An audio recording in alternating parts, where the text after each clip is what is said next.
Sa silingang lalawigan sa Negros Oriental, duha ka mga bag-ong kaso sa COVID-19 natala karon sa Provincial Health Office. Kabahin ang duha sa nagpositibo sa 168 ka mga tripulante sa usa ka panagatan nga gikan sa Palawan nga giswab test sa miaging semana. Matud sa Provincial Health Office, usa ka 30 anyos nga tagalungsod sa Ayungod, samtang usa ka 48 anyos nga tagalungsod sa Sambuan, lalawigan sa Sugbo. Gi-isolate sila karon ang duha sa isolation facility sa Negros Oriental Provincial Hospital sa Dumaguete City.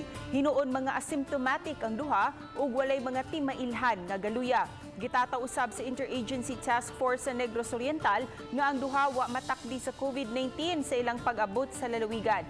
Gingong natakdan sila sa COVID-19 samtang nag-utaw-utaw pa ang giluwanang barkong panagatan. Ang gibuhat nato kato silang duha pagkabalo nato gabi nga silang duha positive on COVID-19 but asymptomatic na sila karon atong gibalhin sa Negros Oriental Provincial Hospital COVID ward.